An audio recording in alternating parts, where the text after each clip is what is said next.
Hello and welcome to this edition of Owl Sports Update. Alongside Lindsay Bittler, I'm Ryan Palmer. It's mid-February and the A10 tournament is almost here. We've got all your basketball coverage. And we tell you when the baseball team heads south to start its season. We also know 3 basketball players who rarely step on the court, but they still play a vital role in the team's success. But first, let's concentrate on those guys who do get some playing time.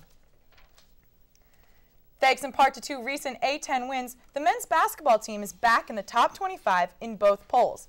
And junior guard Ramon Moore is your Big 5 player of the week. As for those wins, Temple battled Fordham Saturday at the Leacourt Center. Coming into the game, the Rams were winless in the conference play, but still managed to give the Owls a brief scare. Booter and Temple students looked a little different on Saturday. Instead of the usual cherry, fans wore green to kick off school's Recycle Mania campaign.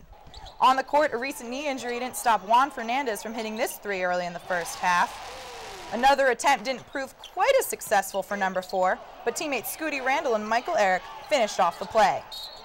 Offensive rebounds played a vital role for the Owls in this one. They pulled down 24 offensive rebounds on the day, 15 coming from Eric and Allen combined. The Owls dominated the first half and took an 18-point lead into the locker room. However, the Rams would not go so quietly. Fordham started the second half with a 13-3 run. This 3 pulls the Rams to within 3 of the Owls. But Temple does answer as Ramon Moore dishes to Raleigh Jefferson, who slams down the dunk to put the Owls back up 9. It was no looking back as the Owls moved past an early second half scare to secure the win over Fordham, 77-66. This win extends their streak to 19 straight at home. The Owls took on another A10 rival this week as they traveled to Dayton. The Owls had to rely on their offense in this one as their top rebounder and interior defender, Lavoy Allen, missed the game and is day-to-day with a bad ankle. Ramon Moore scored a game-high 26 points and Juan Fernandez tied his career high with 9 assists. The Owls sealed the game by making their last 11 free throws as they improved their record to 19-5 overall and 9-2 in the A10. The Owls will put their 19-game home win streak on the line tomorrow night with a big matchup against conference foe Richmond at 7 p.m. at the Leacourt Center. The Owls and Spiders are tied for second behind Xavier in the A10. On Sunday, the Owls have another crucial game against their Big 5 rival when St. Joe's comes to the Leacourt Center at 4 p.m. The Owls easily won their first matchup at St. Joe's by 18 points. At every home game, fans sing Temple's very own fight song, T for Temple U. But lately, another tradition has been making its way into the Leacourt Center. Updates Tom Daly has more on how fans believe. For fans, it's not about the buzzer, but instead they wait for the I Believe chant before declaring certain victory.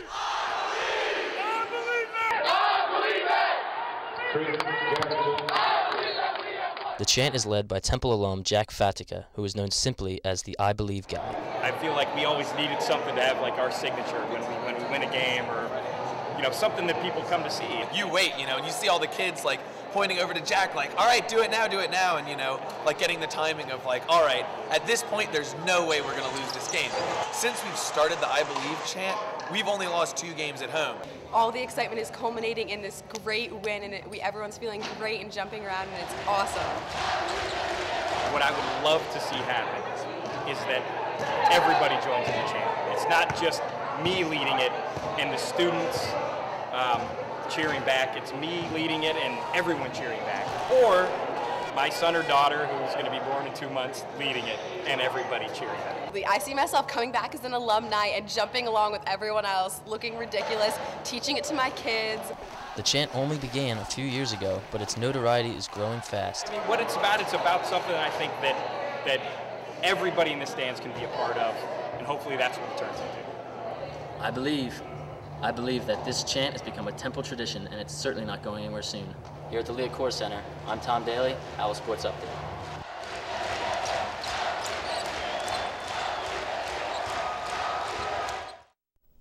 I believe Temple's women's basketball team is on a roll.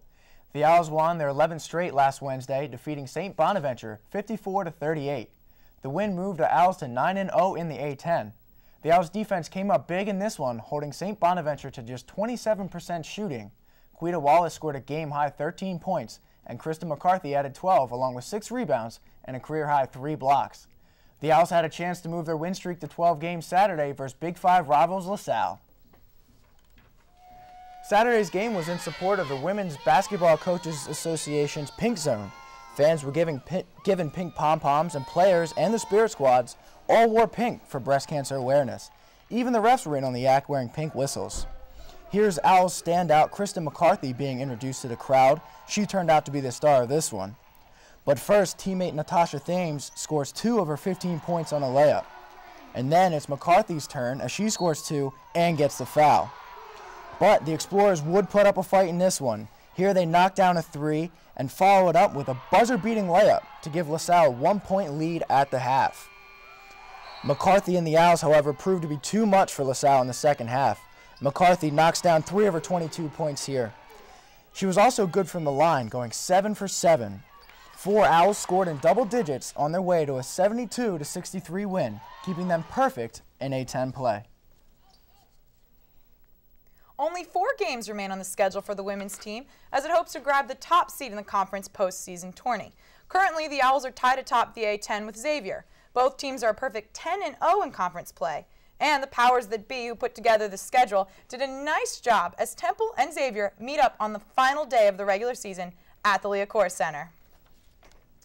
It's now time for a break, but next, we'll introduce you to Temple's 3 newest head coaches. That's right. Temple football, women's volleyball, and women's soccer all have new leaders. We'll tell you who they are right after this. Welcome back to Owl Sports Update.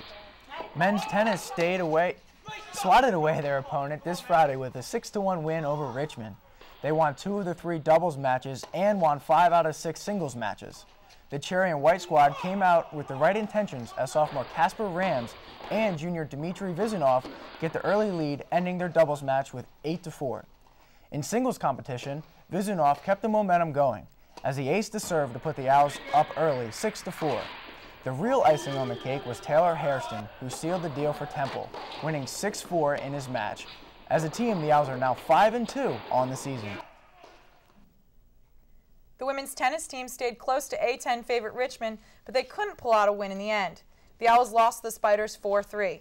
Richmond swept doubles play, but Temple did make up some ground in the singles competition. Temple's record now stands at 2-3 for the season. For basketball fans, the players at the end of the bench aren't usually given a second look, unless your team is up by about 20 points. However, for Temple, the end of the bench is getting some well-deserved attention for what they do during the game from the sidelines. Updates Evan Cowchair has more. It might be hard to find a player who enjoys riding the bench, but for the Temple men's basketball team, there are 3 players making the most of the time watching instead of playing. These players are known as the Parliament. A Parliament consists of a group of Owls. In this case, it's Temple Owls made up of Dutch Gately, Jake Gondino, and Jimmy McDonnell, who sit, or shall I say, stand at the end of the bench, trying to get their voices heard.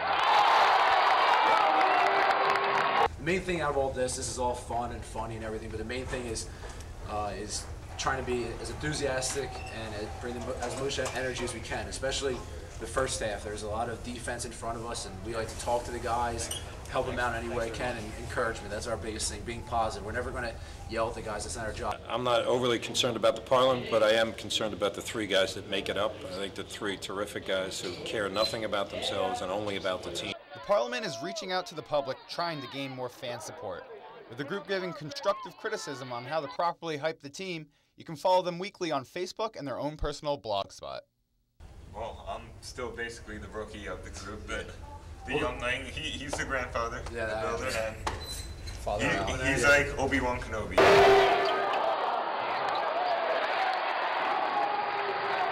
With men's basketball being 19-5, they've obviously been giving the right amount of support to keep the team going. This is Evan Coucher reporting for Owl Sports Update.